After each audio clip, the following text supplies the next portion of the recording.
Hello guys, welcome back to our channel. কেমন আছেন সবাই? আশা করছি সবাই ভালো আছেন আর আমিও ভালো আছি। আজকে সকাল সকাল আমি রেডি হয়ে বেরিয়ে পড়েছি তারাপীঠ মন্দিরে যাওয়ার উদ্দেশ্যে। আর এখন আমরা তাড়াতাড়ি পৌঁছে গেলাম হাওড়া স্টেশনে। আমাদের ট্রেন আসতে একটু দেরি আছে, সে কারণেই আমরা সবাই মিলে এখানে বসে রেস্ট নিচ্ছি। আর ট্রেনটা আসতে যেহেতু দেরি করছিল, সেহেতু আমরা এখানে বসে একটু সময় কাটিয়ে নিচ্ছিলাম। তো ট্রেনটা দিলেই আমরা ট্রেনে উঠে পড়বো। সো ফাইনালি আমরা ট্রেনে উঠে পড়েছি। আর এখন আমরা যে যার সংরক্ষণ করা সিটে বসে পড়েছি। ট্রেনটা বেশ ফাঁকা ফাঁকাই ছিল। এতক্ষণে আমাদের ট্রেনটাও বেশ দ্রুত গতিতে ছুটে চলেছে। আর সপরিবারে ঘুরতে যেতে বেশ ভালো লাগছিল, আর যাত্রাটাও আমাদের খুব আনন্দ দিচ্ছিল। এদিকে কাকা কাকিমা সবাই মিলে বসে বেশ মজা করতে করতে আমরা ট্রেনের যাত্রাটা করছিলাম। তো দেখতে দেখতে আমরা চলে এসেছি রামপুরহাট স্টেশনের দিকে। আর কয়েকটা স্টেশন পরেই আমরা নামবো রামপুরহাট, কারণ তারাপীঠ যাওয়ার জন্য এই স্টেশনেই নামতে হয়। ইতিমধ্যেই আমরা পৌঁছে গেছি রামপুরহাট জংশন। এখান থেকেই আমরা কোনো গাড়ি করে সবাই মিলে যাব তারামায়ের মন্দিরে।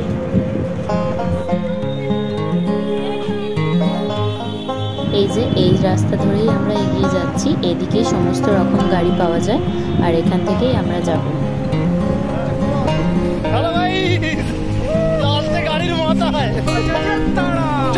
এখান থেকেই সবাই মিলে একটা গাড়ি ভাড়া করে নিয়ে আমরা এভাবেই মাতালের উদ্দেশ্যে এগিয়ে চলি।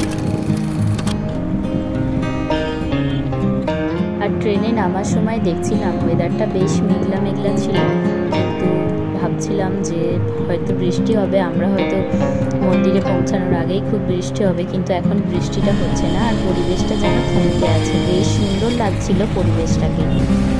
এখন আমরা মন্দিরের কাছাকাছি এসে পৌঁছেছি, তাই মন্দিরের 5-7 মিনিট একটু দূরে আছি। আর এখানেই আমরা থাকার জন্য কোনো রুমের ব্যবস্থা করব, কারণ সকলে মিলে অনেক সকালে বেরিয়েছি, এবার তো একটু রেস্ট নিতেই হবে। আর আজকে যেহেতু অমাবস্যা ছিল, সেহেতু আমরা আজকের মধ্যেই পুজো দেব। আমরা এখানে রুমগুলো পেয়ে গেছি বেশ ভালোই। এখানে এসে সবাই মিলে ফ্রেশ হয়ে একটু সময় নিয়ে রেডি হয়ে গিয়েছিল পুজো দিতে যাওয়ার জন্য। চলুন ভিডিওটা দেখতে থাকুন। আর এই যে আমরা সবাই মিলে একসাথে সারিবদ্ধভাবে বেরিয়ে পড়েছি মন্দিরে পুজো দিতে যাওয়ার জন্য। এখান থেকে মাত্র 5 মিনিট হেঁটে গেলেই দেখতে পেয়ে যাব মায়ের মন্দির। এখন থেকেই শুরু হয়ে গেছে টিপ টিপ করে বৃষ্টি পড়া। হে গাইস, আমরা এখন পুজো দিতে বেরিয়েছি। ওয়েদার আমাদের সাথ দিচ্ছে না, কিন্তু আমাদের মনের জোরে আমরা এগিয়ে চলছি। আর এখানে এই দোকানটা থেকে আমরা পুজোর জন্য সমস্ত সামগ্রী কিনে নেব, নিয়ে আমরা যাব মন্দিরে।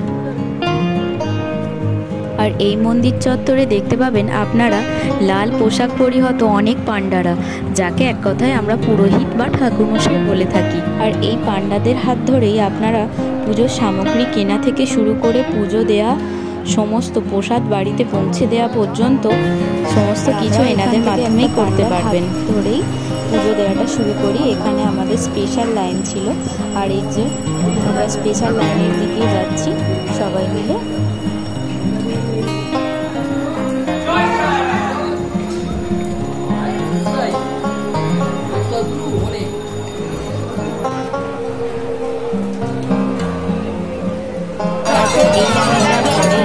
আমরা মায়ের কাছাকাছি বেশ পৌঁছে গিয়েছিলাম। এরপরে আর ভিডিও করা সম্ভব হয়নি, তাই যতটুকু পেরেছি ততটুকু আপনাদের সঙ্গে শেয়ার করেছি।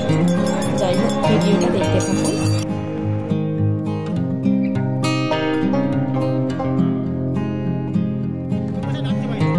তারপর তারা মায়ের দর্শন করে নিয়ে আমরা মন্দিরের ঠিক পিছন দিকটা চলে আসি। সবাই এইভাবেই এখানে ছবিপত্র তুলছে, কেউ কেউ পুজো দিচ্ছে এখান থেকেই। আমরা তো পুরো ভিজেই গিয়েছিলাম, যাই হোক ভিজে বৃষ্টির মধ্যেও কয়েকটা ছবি তুলে নিলাম। কিছুক্ষণ পরেই আমাদের পান্ডা মশাই চলে আসেন আমাদের নামে সংকল্প করা এবং পুজো দেওয়ার জন্য।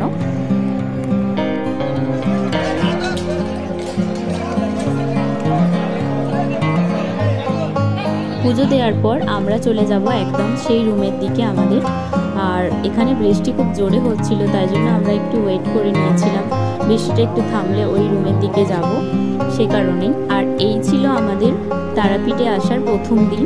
আমরা তারাপীঠে 3 দিন ছিলাম। পরবর্তী ব্লগে দেখতে থাকুন আমাদের পরের দিনগুলি কেমন কেটেছে। যাই হোক, যারা আমার চ্যানেলে নতুন তারা একটু চ্যানেলটিকে সাবস্ক্রাইব করে দেবেন। আর ভাবছি নতুন সবাই ব্লগে। ততক্ষণ সবাই ভালো থাকুন, সুস্থ থাকুন।